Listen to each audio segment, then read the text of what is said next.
everyone, welcome back to the channel. Today we're diving into some of the most fascinating facts about our world. Get ready to have your mind blown next Zoom Trivia Night. So buckle up, Buttercup, because we're about to get factually fantastic. Alright folks, first up, let's talk about the Eiffel Tower. This iconic structure is not just a marvel of engineering, but also a symbol of romance and history. This iconic landmark is already a towering beauty, standing tall and proud in the heart of Paris. But did you know it gets even taller in the summer? Yes, you heard that right. Yeah, you heard that right. The Eiffel Tower can actually grow up to 15 centimeters taller during those hot summer months. Scientists, it's all thanks to thermal expansion, where heat makes things expand. When the iron in the tower heats up, it expands, causing the entire structure to grow slightly. You know how they say, sun's out, buns out? Well, for the Eiffel Tower, it's more like sun's out, iron's out. The heat causes the iron to stretch and expand, making the tower just a bit taller. I guess even landmarks need to work on their summer bodies, right?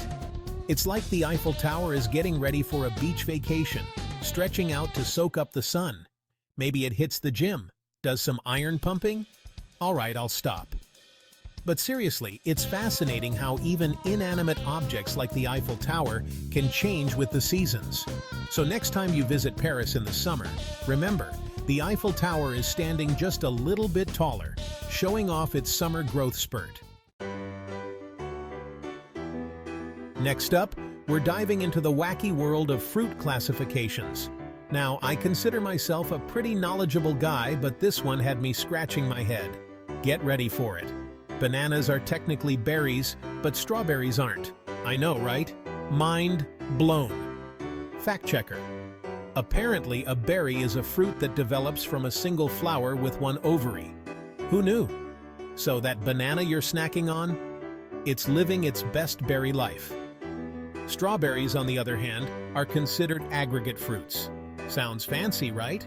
But hey, whatever you call them, they're both delicious. All right, folks, get ready for this one. It's about to get astronomical. There are more stars in the universe than grains of sand on all the Earth's beaches. Can you even fathom that? We're talking billions and billions of stars. It's enough to make your head spin faster than a galaxy in a black hole.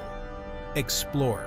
I mean, I knew space was big, but this is just ridiculous. Talk about needing a bigger beach towel. I guess next time I complain about sand in my shoes, I should just be grateful I'm not dodging stars. Let's take a trip to Venus, shall we? Now, Venus is a pretty wild planet. For starters, a day on Venus is actually longer than a year on Venus. Yeah, you heard that right. It takes Venus longer to rotate on its axis than it does to orbit the Sun. Can you imagine trying to keep track of your schedule on Venus? Let's grab lunch next year, which is like next Tuesday. And don't even get me started on those work days. You'd be stuck at the office for, well, ever. Let's talk about honey, folks. It's sweet, it's sticky, and it's been around for ages. Literally. Did you know that honey never spoils? It's true.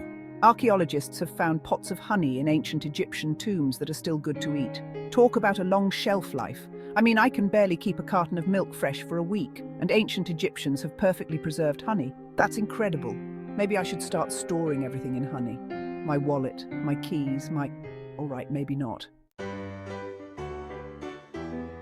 Now, who doesn't love octopuses? They're smart, they're squishy, and they have more hearts than a romantic comedy montage. That's right, folks. Octopuses have 3 hearts. 3. 2 of those hearts pump blood through the gills, while the third keeps the organs pumping. Talk about being full of love. I guess that's why they call them cephalopods. They've got a head start on everyone else in matters of the heart. Get it? All right, moving on. The world's shortest war over before it began. All right, let's talk about history for a second. Specifically, the shortest war in history. You ready for this?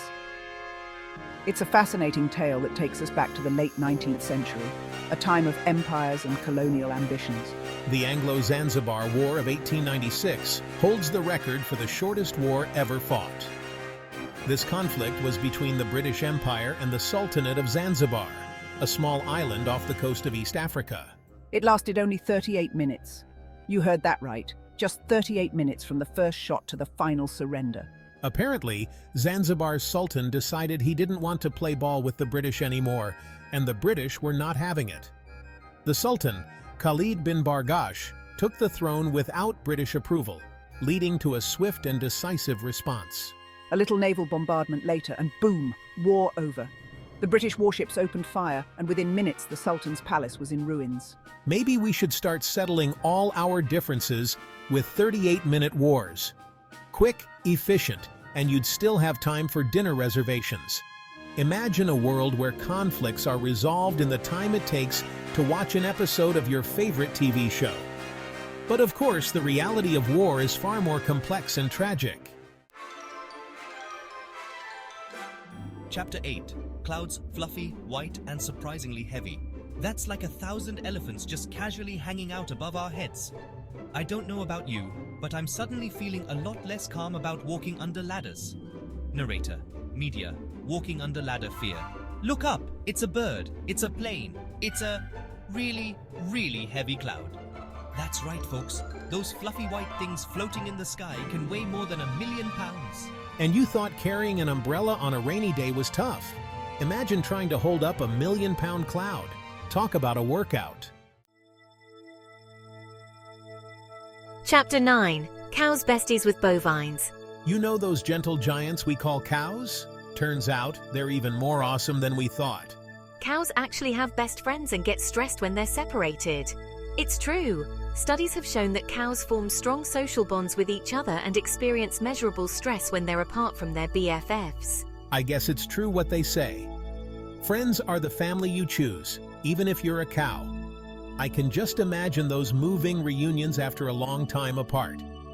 All right, I'll stop with the cow puns. Maybe.